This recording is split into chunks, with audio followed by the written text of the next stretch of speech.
Om Shanti.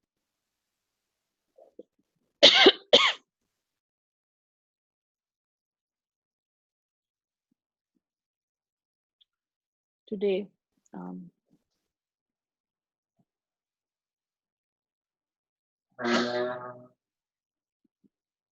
today I will be taking up about the history of the organization. Hmm.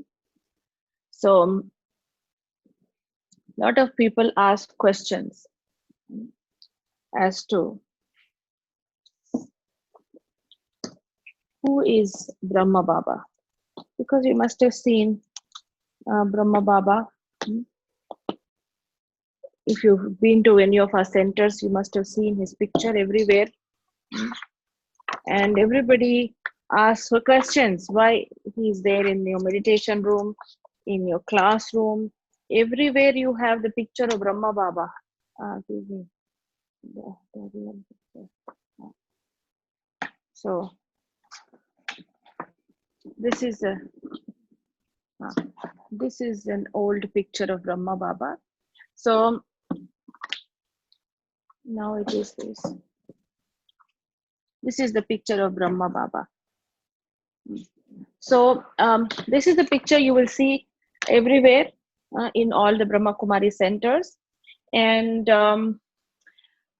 when people ask questions, who he is he your guru? Do you consider him to be your God? Most clearly, he cannot be God, because we understand how God looks like, who God is, where God is, all that clarity we got. No? So he's not God. And who can be our guru except God? Only God can be a guru. So naturally, he's not our guru, he's not our God. But you will surely see his picture, because if you go to one of these coaching centers or training centers, for if you want to get into a good college or something, and you want to get into good course, so there's a training. So they, after the training is over and they write exams and all, and when people get they fare very well, they take their photos and keep a notice board, and they write it down. So by studying here, this person has become so and so, or this person has got admission in so and so university, or got this particular job. So they keep the photographs and details outside. In the same way, Brahma Baba, he is the first student of this organization. So this is a more than organization, this is a university. You should call it a university, because here we are uh, studying to imbibe divine virtues and to get rid of vices. And so that's exactly why this is a university, and he is the first student of this university. In the meditation room, you see his picture, because it is to understand. It was very easy for people to close their eyes. So there's a very clear depiction of Brahma Baba seated there. In some meditation rooms, you would see him seated. The picture is of how he would sit. And in some centers, you will only have this much till torso. So the thing is, the understanding is, if you see him, his eyes are always open. He's meditating with his eyes open. So the understanding is that we should meditate with the eyes open. You're sitting in the meditation room, keep your eyes open. That is just an awareness that we try to give. So that is why Brahma Baba is shown in the meditation room and also in the centers all over. As you know, we have about 8,800 centers all over the world in about 140 countries now. And it started in 1937 in Sindh. That is what is Pakistan now. So at that point, Brahma Baba, his name was Lekh Raj. That was his name. And he was born in a very normal teacher's family. And he lost them at a very young age. He lost both his parents at a young age. But there's certain characteristics in him that everybody would note and say that Lekhu is very different, is very unique, because many a times it is observed that he would say certain things, like when he was of age 12, he was walking down a whole stretch of flowers somewhere with his friends in school, and they all stopped to see the flowers because they were so pretty and beautiful. So he stopped, and then he told all of them that we should all become like these flowers. They said, what do you mean we should become like these flowers? He said, we should become like these flowers in such a way that when we see these flowers, we are filled with happiness. In the same way, when others see us, they should be also be filled with happiness. So for a 12-year-old to feel and think like that is quite amazing. No 12-year-old will think about becoming like flowers and bringing benefit to others and give happiness to others. So he was quite unique in that way.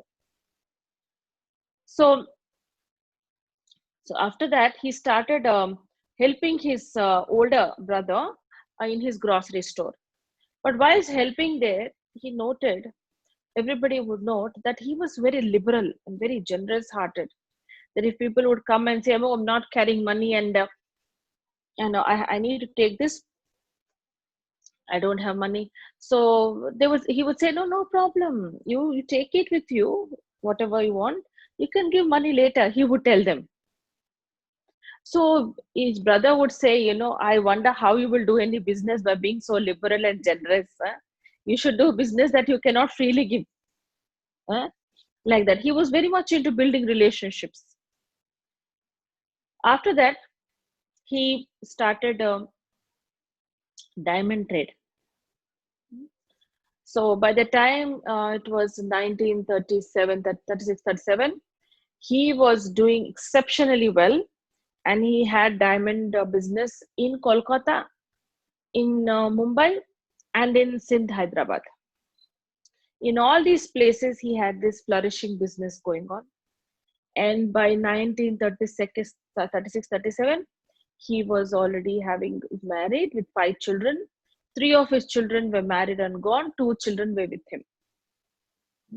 This was the situation. Now, he was very pious. So there is not one pilgrimage place that he has not been to. He's gone to all Kedarnath, Rishikesh, everywhere. So he'll make it a point. They consider it to be punya that you take groups of people and go to all these pilgrimages. So he would encourage his neighbors and friends and relatives, and he will take as a group. They'll plan for a group and go and see, go and have darshan in all these different pilgrimages. And he had, more than 13 gurus. And all these 13 gurus, whatever they would have guided him, he would do it immediately. Even if there's a very important function, he'll get a telegram from the guru, he'll leave everything and go. Everybody at home would say, why are you going? All the relatives are here. There's an important function. He will say, no, I have to go. And he would say, Guru ka bulawa, kal ka bulawa. If Guru is calling, then it is the call of death. Death cannot be postponed, no? Death is death. So he would say, now it's like death is calling, so I cannot postpone. I have to go. Like that he would go.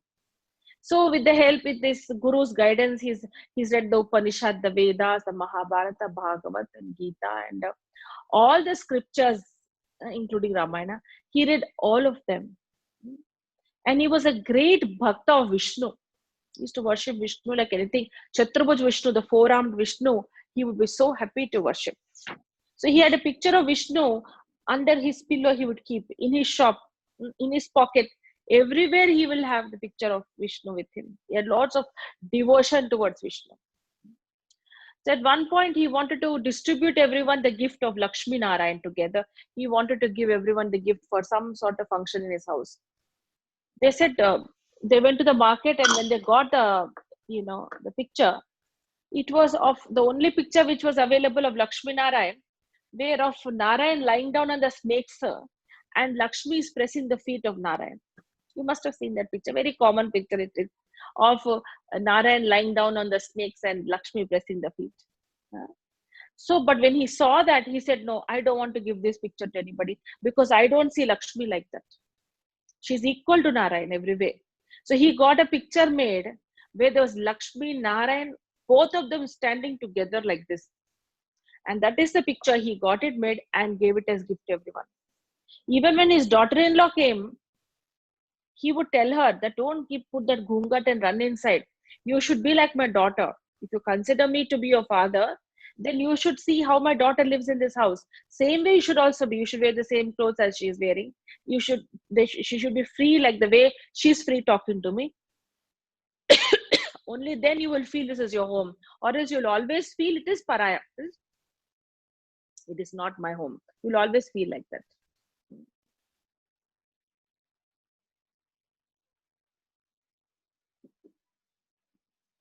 So,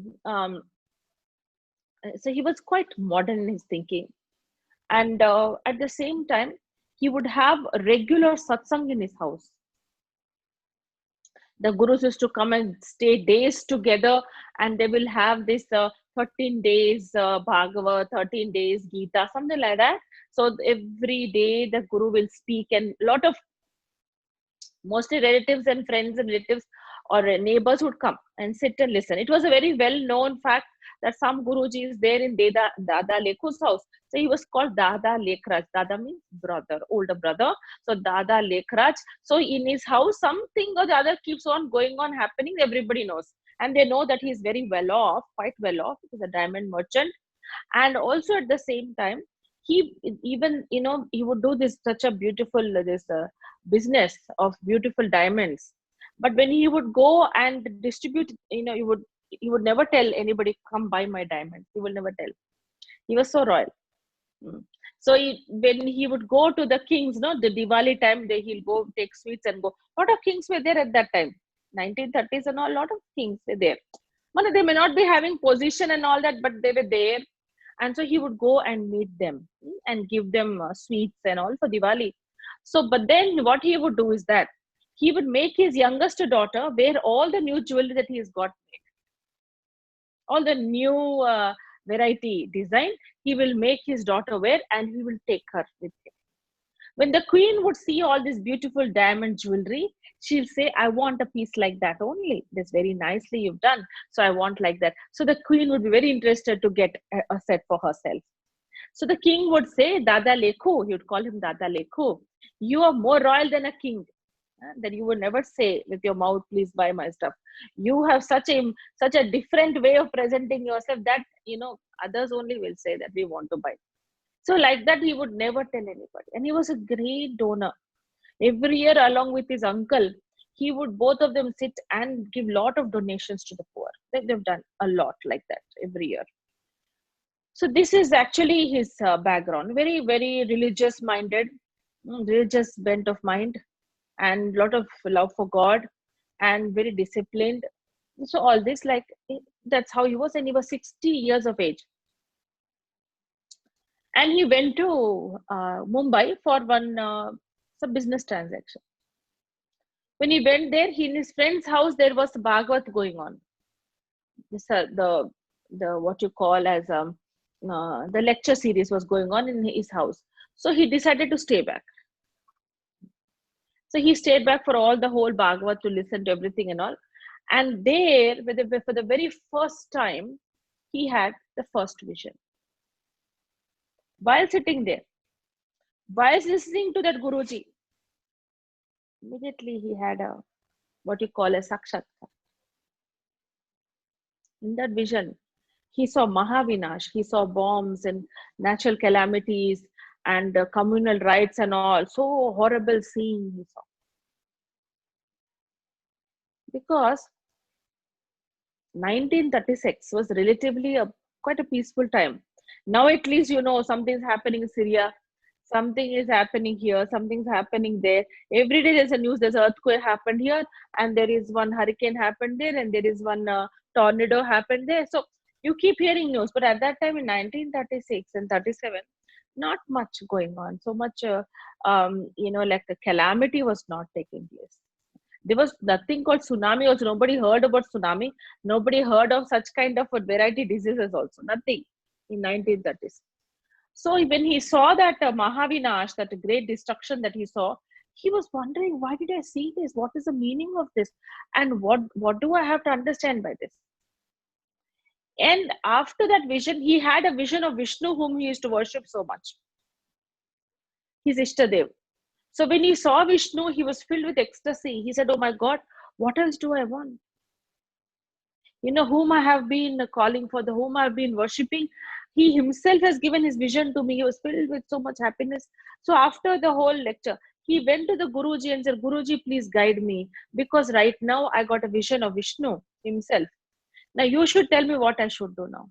What is my next step? What is it I should do? So that Guruji was of those days. Na? If it is a Guruji of these days, then he will say, yeah, I am only Vishnu, he would have said. Huh? But he was quite a good Guru. He said, when I myself have never seen Vishnu, how can I guide you? You know, what I have experienced from there, I can guide. But I haven't seen Vishnu at all myself. So he said, this is something that God is doing. It is his Leela. You know, it is his activity. So you wait and see what his plan is. I won't be able to help you, he said. He started thinking, what does these visions mean? Why did I see it? And what is it? Who am I? And what is it that God has a plan for? What does he want me to do? So many questions were coming in his mind. So whatever he wrote home, like telegrams and all, he would write home that, you know, I'm going to start on so and so day, I'm going to come soon. In those days, phones were not there, na. It was only this what you call as telegrams were faster, things like that. No, emails were not there. So in that, when they wrote these, read these letters home, at home, they said, what is going around with him? With him, is he going to become a sannyasi or what? The kind of questions and all he's writing to us. Yeah. So they were wondering. But when he came back, he was normal and everything. But he was spending a lot of time in silence. And there were a lot of things he would not understand. So then what happened was, he went to Banaras. There in Banaras, he stayed there for about a month in silence.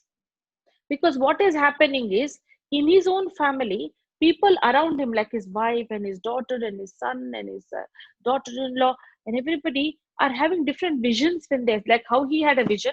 They were also having different visions when they're seeing him, like a deity, like heaven, all sorts of the sakshatkar they were having, and they were wondering what is happening when we're looking at him. Something else we are seeing. Just 1 minute. I just need to adjust this a little bit.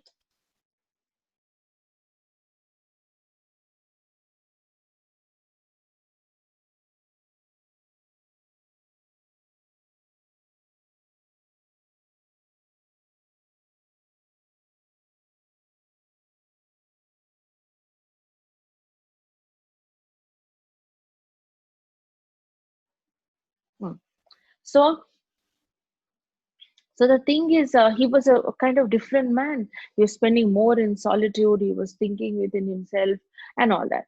So when he came back, there was another satsang in his house. And already people are wondering, what is this visions we are getting from him? And so when the satsang is going on, the Guruji, he was very particular at one point that if anybody would get up in between the pravachan, that is the lecture of that Guruji, if you get up right in between, he would not like it. He said, this is like insulting the Guruji.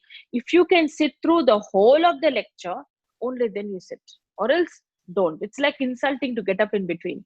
But that day what happened was, he himself got up in between and walked inside. In between that satsang. So they started wondering.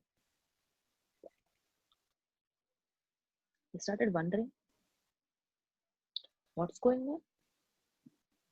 He would never like anyone doing that. How come he's doing it? So the daughter-in-law felt that he must be not well. That's why he went inside. So she followed to see what is happening. So when she went there, he was sitting in the normal place. Like normally where he sits, he's sitting there only. But there was an aura around him, like a glow around him. It's all like something of a warmth was there that pulled her towards him. And she went and sat right in front of him on the floor. But when she was looking into his eyes, she felt it is not her father-in-law. It is somebody else through his eyes. You know, like he was looking, but he was just looking beyond. It was like that. And it was somebody else. And this glow and this kind of a spiritual, what aura which was there, which is so enchanting for her that she was lost in it. Then certain words emerged from his mouth. And the words were Nijananda Swarupam Shivoham Shivoham. Prakasha Swarupam Shivoham Shivoham. Jnana Swarupam Shivoham Shivoham. The meaning is, I'm eternally the blissful one, Nijananda Swarupam. I'm Shiva, that's Shivoham Shivoham. Prakasha Swarupam. I am the one who's a form of Prakash, that is light. I'm Shiva. I do not have a body, I'm a form of light. Jnana Swarupam. I'm the one who's the embodiment of knowledge. I'm Shiva. So she didn't know what it meant, but when she heard it, she was wonderstruck. So when he came back, he asked, Bachi, kya hua? And she said, this is the vision, this is the experience I've had, and this is what the wordings that you spoke. He said, I don't remember saying anything like that. I don't remember. But he said he had a vision himself. He had a vision where he saw the deities walking around in Swarga, that heaven that we talk about. He literally saw it. And he had another vision of Vishnu, and Vishnu had something to say. He said, Tatotvam, the way you are, so am I. That is, what you are is what what you are is what you have to become once again. Because he's always considered Vishnu to be God. So when Vishnu is telling him the way you are, so am I, he started wondering, what does this mean? Who's God then? If he's like me, a human being, but then who is God? He started questioning, he started thinking.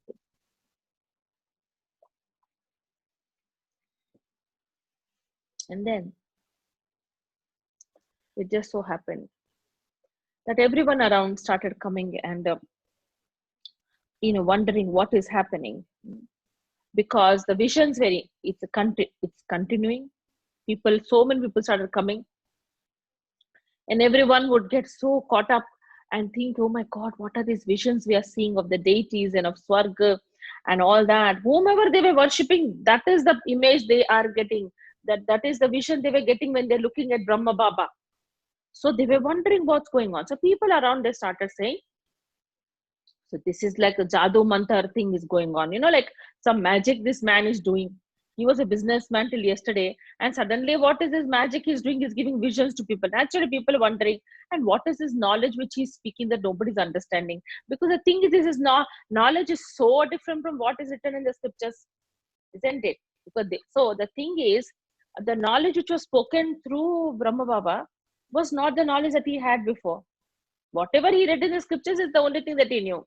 So what was spoken through the mouth is God himself has entered his body and started giving this knowledge through his mouth.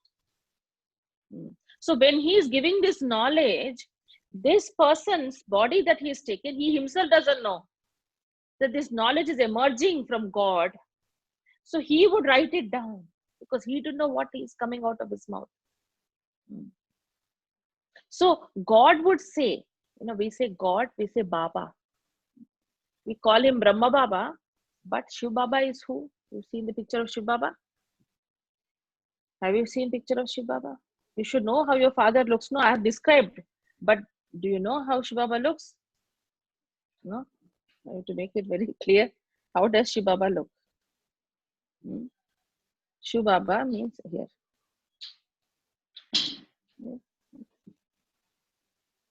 This is how it looks. Yeah, this is sure.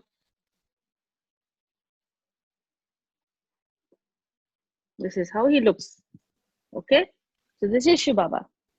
So when I say Baba, I am referring to whom? Shiv Baba. Okay, he's our guru, he's our teacher, he's our mother, father, he's our everything.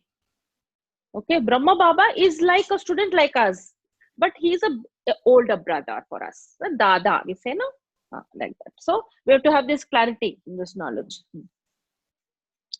So, so the thing is, this certain knowledge started emerging from his mouth, which is not his. Naturally, it is Shiv Baba's only. So people would not understand. Now you have a structured course, 7 days course it is.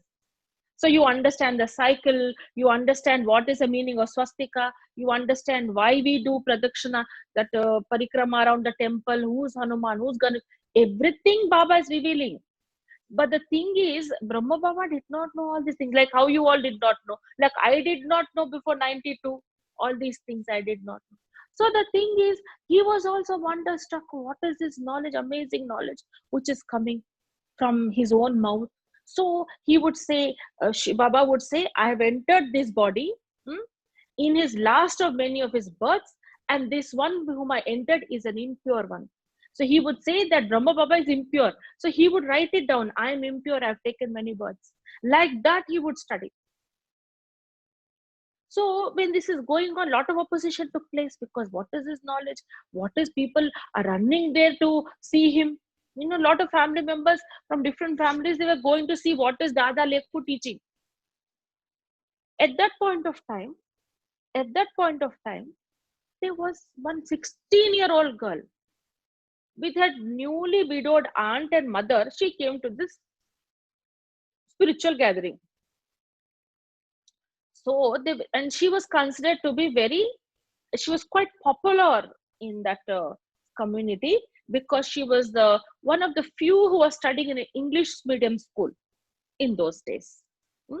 And also she was considered to be very intelligent in her academics. She was doing very well.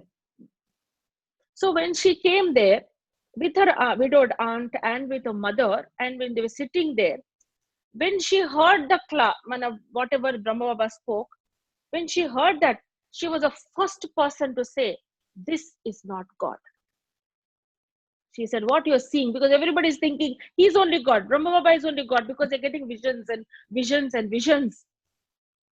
So it is understood, because at that point of time, all the community heads went and told Brahma Baba, stop these visions. Don't give these visions. People are getting confused. They're all seeing different things. So then Brahma Baba said, it is not in my hand to give visions to anybody.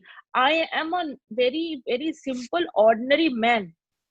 I don't have the power to give visions to anybody. If I had the power, I should have been doing it all these years. I'm 60 now, where I can suddenly learn to give visions to anybody.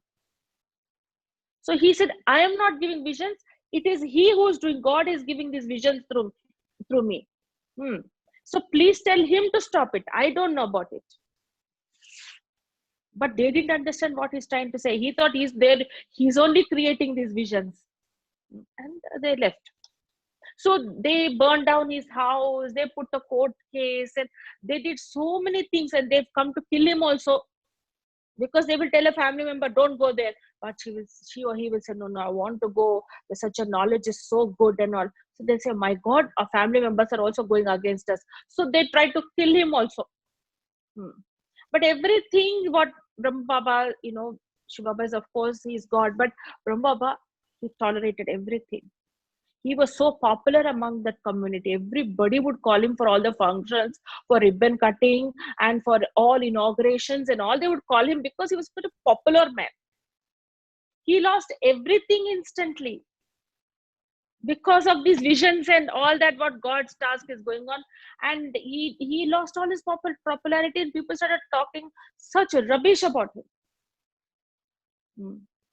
He lost everything. But then he thought, no, this is God's task, and I don't want to have doubts in this. Whatever Baba wants to do, that is Shiv Baba wants to do, let him do through me.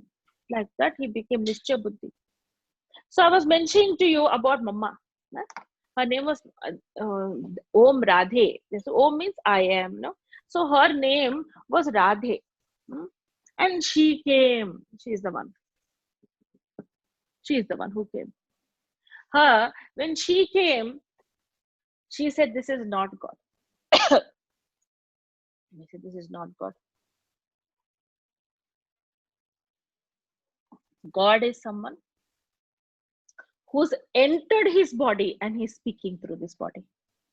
But whom you're seeing through these eyes is not God." Very clearly, she said, "According to this, I've understood that God does not have a body." That's the first person to understand this knowledge so clearly and so purely is Jagadamba. Her name is Jagadamba Saraswati, is the name, spiritual name given to her. And also, she was called Mama because she was so motherly. At the age, but she came into this knowledge at 16. By the time she was 20, she was so motherly that her own mother used to call her Mama. Her personality only transformed like that. So many souls came running away. Lot of souls came running. They said, "We want to be with Brahma Baba and understand this knowledge. We want to know Shiv Baba more because we don't know who God is properly. And so we will come and we will listen." Show me the pictures, Pravina. You had the book with you. I want to show those pictures. This is the one.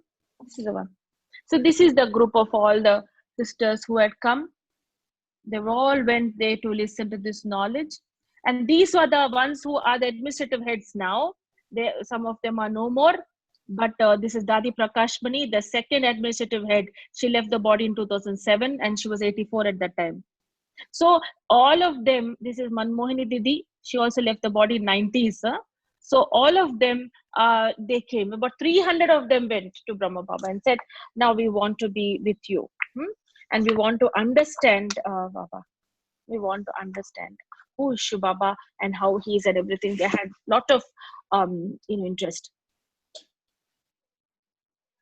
So what happened? What happened? Okay. One insect has come. So all the sisters are doing some activities there. So I was wondering what's going on there. Anyway, so Mama came, and then everybody who came had visions. There were 300 who came after Baba. They said, "We want to stay with you, and we want to understand this knowledge." Families came away. So then, what Brahma Baba did was he sold all whatever properties he had in Hyderabad, Sindh, and he moved to Karachi. In Karachi, he took two buildings. One, Brahma Baba used to stay along with all brothers and everybody. Another building, all the mothers and Kumaris and all used to stay with Mama. So two different buildings they took. And they stayed there for 14 years. So they did 14 years of tapasya without a connection with the outside world. So I wanted to show a picture actually of dadis at that time. We call them dadis. Dadis means in Sindhi older sisters. Older sisters. So if you see, they stayed there for 14 years and they understood how to connect to God. Before that, they did not have that understanding and clarity. Yeah, they did not have that understanding. Show me. You show me. Show. These are all the old pictures that we have. This is Brahma Baba. He was very, very simple. He would tell everyone if he's visiting any city, he would tell them, "Don't bring flowers and crowd should not come." He was very particular. And all pictures also, if you see most pictures, he'll be standing right behind like this, and all the sisters in the front like that. Here if you see this is Dadi Prakash, this is Mama. This is Dadi Janki. She left the body last month and she was 104 years of age. Yeah. And this is Nirmal Shanta Dadi, who was in charge of Kolkata Center, all the Kolkata zone. She was taking care. She's no more. She left the body when she was 93. The more meditation you do, the more you connect to Baba, the more your lifespan increases. So this is Dadi Janki. This is Dadi Janki. She was 20 when she came. This is Dadi Jan. She was a very pioneer in UNO. She was instrumental in doing a lot of projects. So we have office in the UNO, and she took care of all the international centers. So these are all the, in London. This is one of the pictures that is there. So then what happened in Karachi? There were a lot of things that they started understanding while staying there. And then they learned that who is a deity, who is Brahma Baba, who is Shiv Baba. There is difference, because they had the feeling Brahma Baba was only God. No, so they got that clarity. No, he's not God. And so one sister tells one dadi, if you want a brother to come into the sister's quarters, you have to take permission. So it seems, one of the dadis would go to Baba and ask Baba, we need a brother to come to our quarters for this work. So Baba used to ask her, Bachi, tumne kitne janam liye? Child, how many births have you taken? And he'll say, I've taken 84 births. The whole cycle, the maximum is 84 births. Na? So I must have taken 84 births. So Baba would say, have you always taken a girl's body? A female body only? He said, no, Baba, I have taken a male body also. I must have taken 84 births. I must have taken male body also. Then Brahma Baba would say, Bachi, emerge those sanskaras of a male. It is there within you, na? You were a male at one point. Emerge those sanskaras and do that work yourself. So Baba made everyone so independent. Our senior sister in Mumbai, Yogini Ben, she tells her experience when she was young. She was went to pick up Nirma Shanta Dadi from the airport. She had come from Mount Abu. So when she went to pick her up, on the way, the car, it was a Fiat car. In those days, Fiat car, no, it got spoiled. And it stopped. What it stopped, how do we know? Is it petrol or is it some engine problem? We don't know. It stopped. So she was feeling so embarrassed. Oh my God, how do I take Dadi back to the center now? How do I do that? But Dadi, she must have been in her 50s at that time. She said, don't worry. And she opened her door. She opened the bonnet and she repaired it. Dadis are expertise in, they can cook for hundreds of people. They can, mend up chappal if it's broken off. They know how to stitch it. They can stitch everything. They're very self-reliant. Very, very self-reliant. Like that training they got. They can repair a car. One dadi to should go under the car and repair it. She could. So like that training Baba gave to them at that time, 14 years. But journalists had gone to see there what is going on in this particular. It was called Om Mandali. Om Mandali, because it is the what you call as Baba used to give that Om Dhwani in those days. Om, like that. Om means I am a soul, So that Dhwani is to give. So that was called Om. Brahma Kumaris, it was not called at that time. It was called Om Mandali. So what happened in Om Mandali, the journalist came to see, was curious to know what are they doing in this Om Mandali. So he came and spent the whole day. And after spending the whole day seeing everything and all that, he wrote an article about Om Mandali, and he wrote in that most richest in the world is Om Mandali, he wrote.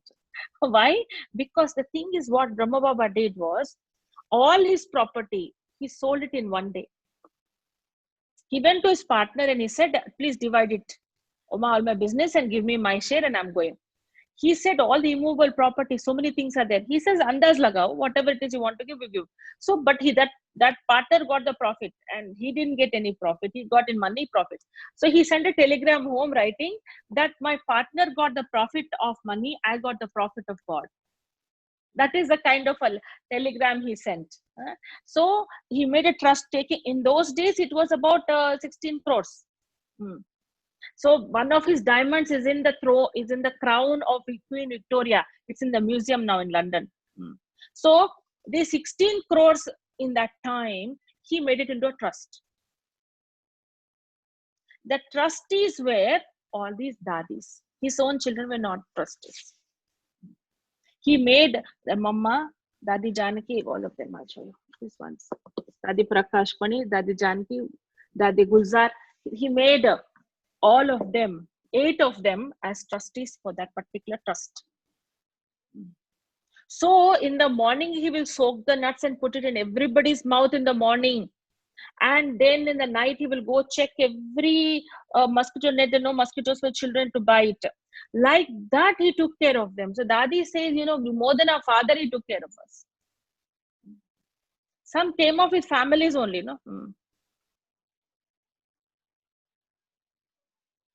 So what happened was, when partition took place, they had to leave all the immovable property and everything, and 300 of them had to go from there to India. And people were just killing, Hindus like anything at that time. That was the period of time.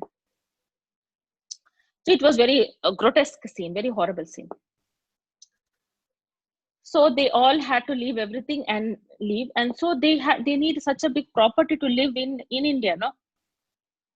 They didn't have such a big property. But someone said that there was a king in those days. He was a friend of Brahma Baba. He knew him. So he messaged him saying that, I have a summer house in Mount Abu. You can come and stay there. Also, Mount Abu was considered to be a place of the rishis where they do tapasya and all that. So the very, very sanctity is there like that. It is also known. So Mount Abu in Rajasthan. So then Brahma Baba decided to go there. The two sisters went and saw everything, and they came back and they said, okay, so this particular summer house is where they went and landed in Mount Abu when they left Pakistan. That is, it became Pakistan later. They went to Mount Abu and they stayed there. So they didn't have their own property then. So they were staying in that summer house, and they would see what you call as a lions. There was all jungle there. So many jungles. 1 minute.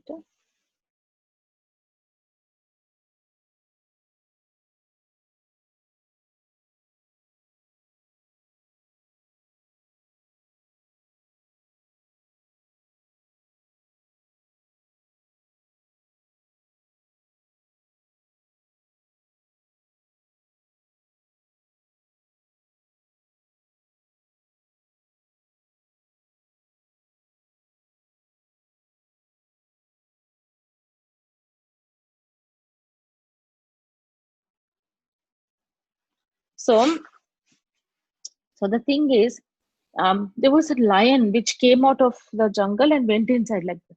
When they saw that, they said, oh my God, Baba, can we stay here among these wild animals and all that? So Baba used to say, jungle ko mangal banana hai. We will make it very auspicious. This jungle also become very beautiful. Exactly, that's how it is. If you go to Mount Abu, you will see our headquarters is all Brahma Kumaris everywhere. All over Mount Abu, it's only Brahma Kumaris. We have about 4-5 campuses, very huge campuses and everything. We have a hall which is about 25,000 capacity. Pillarless hall is there, and then many auditoriums are there, and the staying facility for about 25,000 people is there. And we have the second largest solar system that we have there. Everything is cooked with solar, and your staying and food and everything is free for anybody who comes there. So the thing is, when it started, it was nothing really jungle. And Baba used to say, don't get scared of the lion. In Bhakti, how do they show you? Bachchi, tumko sher par savari dikhate. Baba used to say that they show you, sitting on a lion, like you're a Durga. Durgun nash karne wali. You're the one who will destroy the negative traits within you. So you should not be scared. So the lion is scared of you. Like that Baba used to say. So later on, they started making small huts there and small little places. They took a land and they started building. But mainly then afterwards, after they settled in that small places, then Brahma Baba said, you should all go back home now, because now you have received this knowledge, you've understood this knowledge, you know how to imbibe this knowledge. Before, that knowledge and clarity was not there. Now you have it. Now charity begins at home. You all go back home. They said, we cannot leave you like that. Why will we leave you now and go? So no, you have to go. You have to go to your home and do sir. So the first one to go was Dadi Janki. She went. She didn't. The dadis did not even know they had to pay money and sit in the train. That also they did not know, because when they left Karachi, there were a lot of Muslims in the railway station. And so when they were going, but the Muslims came, approached them, and they said, when we are seeing you, we don't know who you are, but we feel Allah ke log ho. We feel that you are God's people. So they put them in the train and sent. Just like that. So in Mount Abu, when they had to leave, dadis don't know anything. They don't even know a word of Hindi. They only knew Sindhi. So they got into the train and they went. So each one went to their own place. So Dadi Janki went to Mumbai. That is where her family was. And Dadi Gulzar went to Bangalore, and so on and so forth. So what happened when they went there? When Dadi Janki went to her home, when they opened the door, the mother was filled with happiness seeing her daughters come home after 14 years. And so many years later. So she was so happy and she hugged her and she said, Devi aa gayi hai. Like when I see her face and everything, there's so much glow, and she's come from Mount Abu. So she called her neighbors and friends and everyone to come and sit and listen to the pravachan that she will speak. So when Dadi spoke, they were so impressed that this knowledge is so divine. And they said, can you come and speak this in the temple? Can you come here because someone died? Can you come and speak to this gathering? And so on and so forth. So her family members started feeling, now, why do you want to go back to Mount Abu? Your mother will be so happy to see you at least in front of her. So they took a house for her nearby and said, you stay here and you keep giving this knowledge. Like that center started. When Dadi Guzar went to Bangalore, similar thing happened. In the train only somebody met her and he told, you should give this knowledge to one group of people. She went and gave to that group of people. And that group of people made her meet one important person. So she gave this knowledge to him. And then they gave one quarters. And they said, you stay here and you give knowledge to everyone. Right? So when she met that important person, Dadi wrote a telegram to Brahma Baba and saying, I met so-and-so person. His name is V.V. Giri. I met him and gave knowledge. So Baba wrote back, because dadis are very innocent, they don't know. So Baba wrote back and said, Bachi, V.V. Giri is the president of India. The person you met and gave this knowledge is the president of India. So dadis don't have that consciousness, he's a VIP, this and that. No, even when Dadi Janki met, we did a very project, Million Minutes of Peace Appeal. It's like collecting million minutes of peace all over the world. So we collected from 150 countries. So for that, Prince Charles wanted to meet Dadi Janki in London. So she went.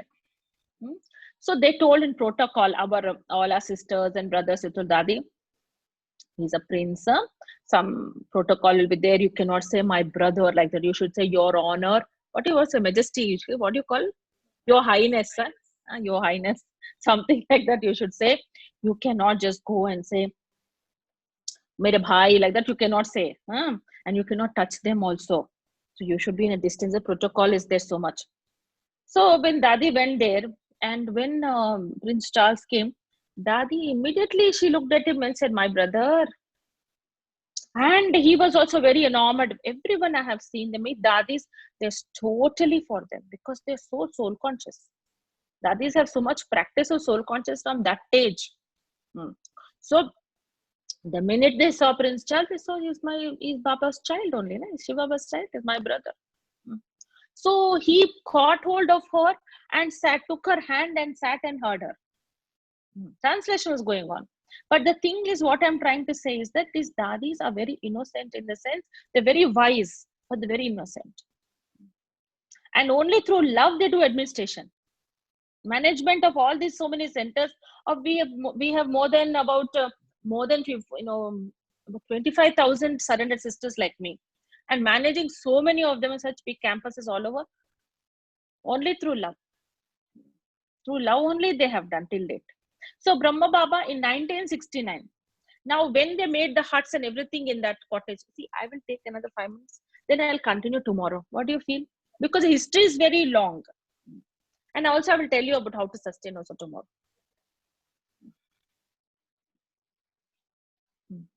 Okay, no problem. Fine. Okay, fine. So where was I? Mm. So when they made those huts and they were living there, Baba used to do everything. Brahma Baba at the age of 80. He left the body when he was 93 in 1969. But when he was in 80s, he would pick up all the stones and make road to that the private area where they have to in their own campus. Mm. He would carry that what you call that with bricks in it in the plate. What you call that? उसको क्या कहते हैं जो pickup करके ऐसे लेकर जाते हैं ना मिस्त्री लोग मिस्त्री नहीं laborers. There are photos of him. He would carry that and go and do it. He never had the consciousness that I am God has selected me or something. No, he would sit down, take bori means a full sack full of wheat, and he will sit and remove the stones in it. He will himself sit and he will do.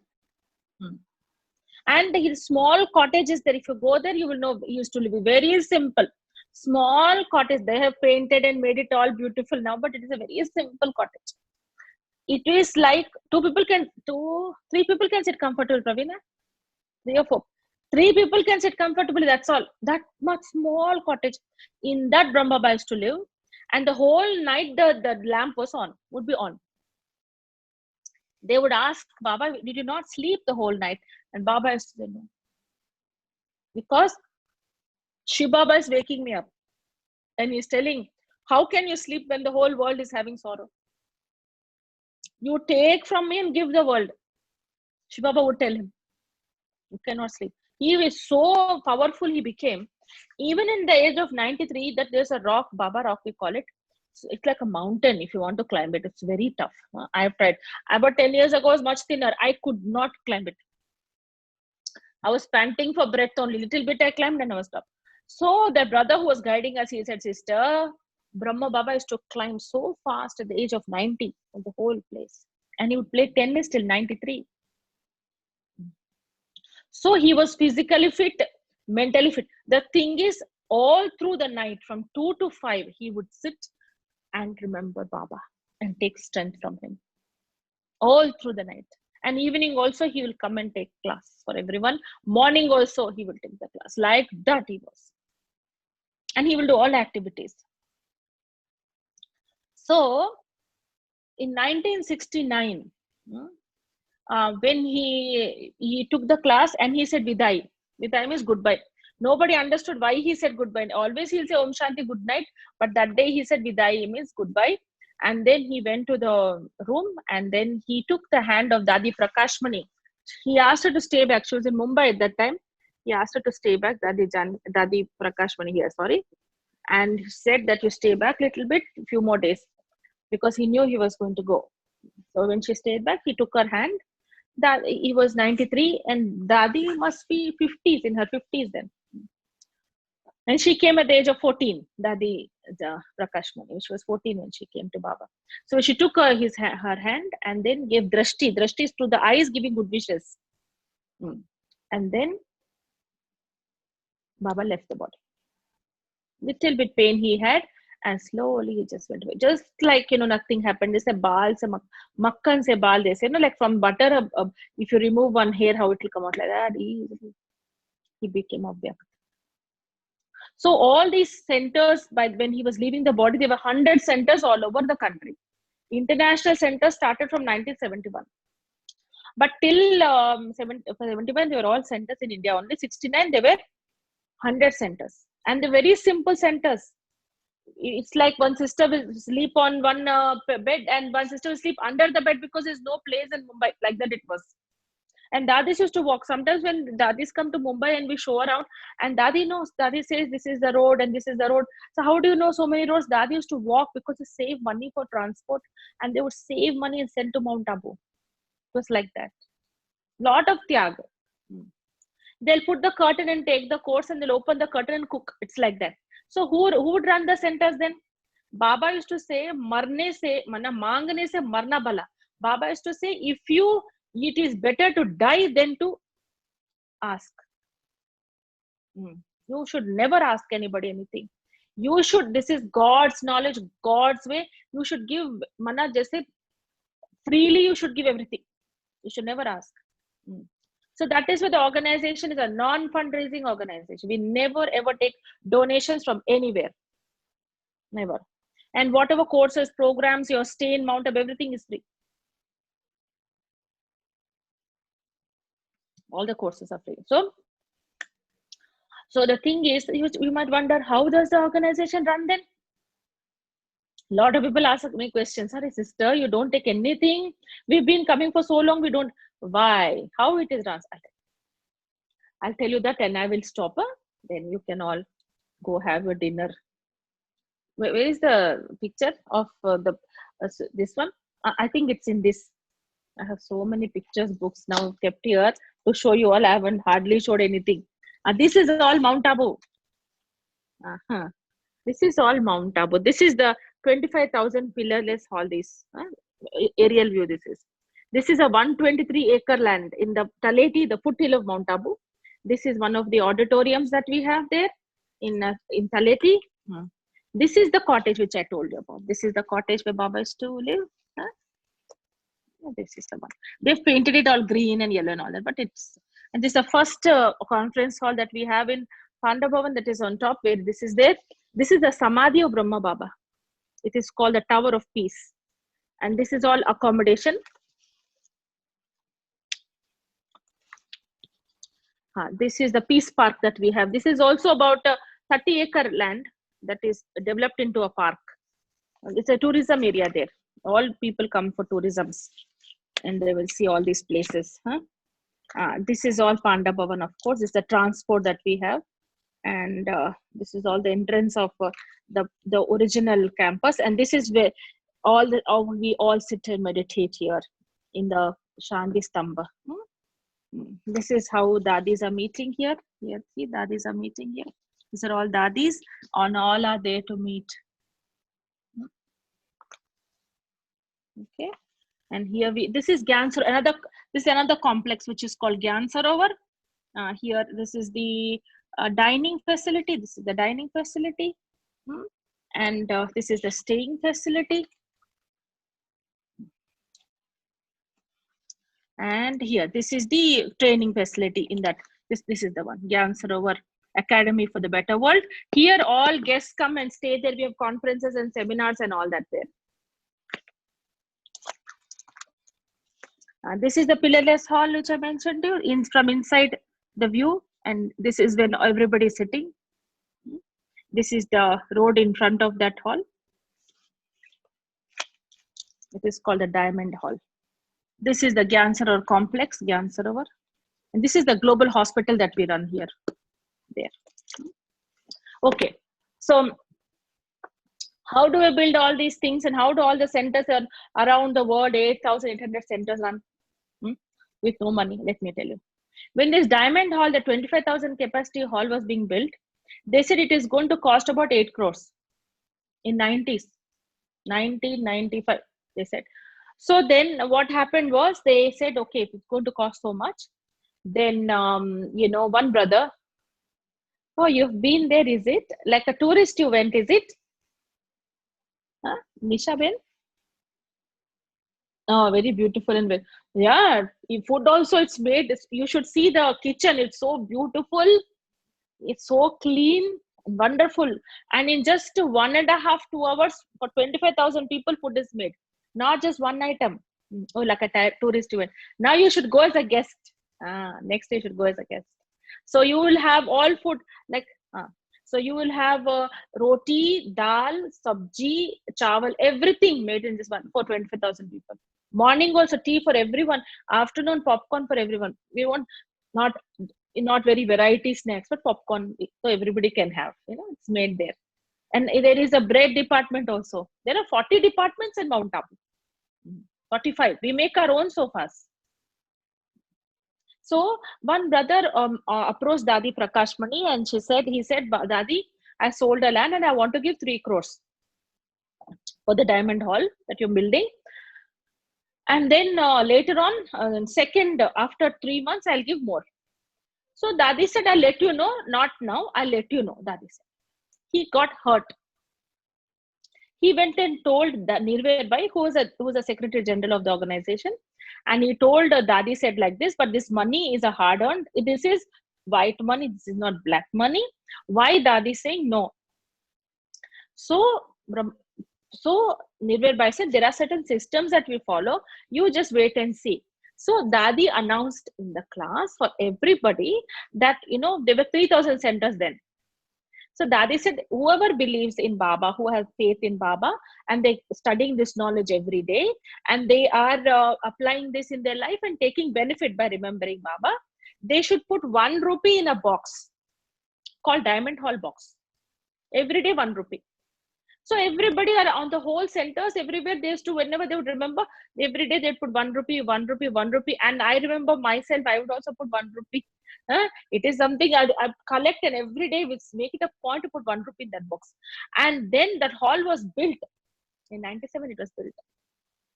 So when it was built, in the inauguration, we went. I also went. So the whole hall was filled, packed it was. And Dadi came onto the stage and Dadi asked, whose hall is this? Everybody raised their hands. All of us. And Dadi said, Sabki eat lagi na? Dadi asked. Everyone's bricks are there in this hall? Yes. At least 1 brick is there. More than 1 brick, in fact. Everybody is contributed. So Dadi said, boond se tala bharta hai. Just with the drops and drops and drops of water, a lake is formed. Like that technique only, all centers run. Everybody contributes little bit. It's just not money.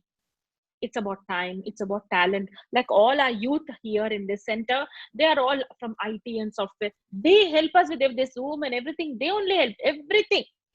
This is not the only course. This is which batch it is? This is the 6th batch we are doing, the course. So they do everything. They take care of everything. And then we have, after this, we have regular class also. That also. And then we have early morning class, that also. Everything they organize, and they will put the music, everything. So sitting at home, they're doing online. Whilst working from home, they're doing. So this is the greater contribution. Money is a secondary.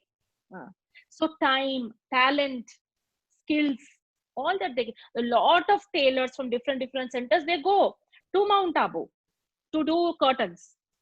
And then there will be some carpenters also who go to the centers and they meditate. They go and they give about 1-2 months and do all carpentry work free for Baba. Like that, the organization runs. Isn't it?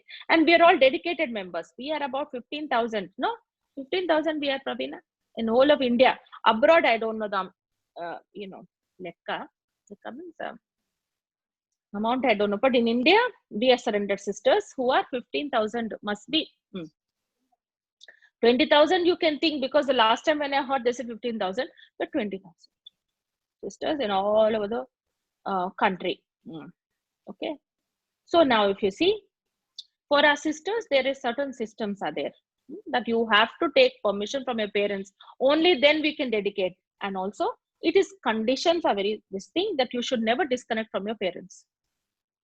You should be connected with your parents. This is not sannyas mark. This is household. No? This is a household mark. No? God is a father. We are all children. When this is household only. No? So this is not sannyas. So we do keep in connection with the parents. And if you're the only responsible child, then you have to take care.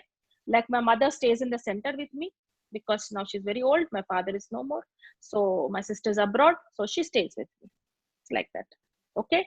So like this, if you see the whole of this, knowledge, how did it come into being and how this knowledge developed and how you have to sustain this knowledge, all that I will take up tomorrow.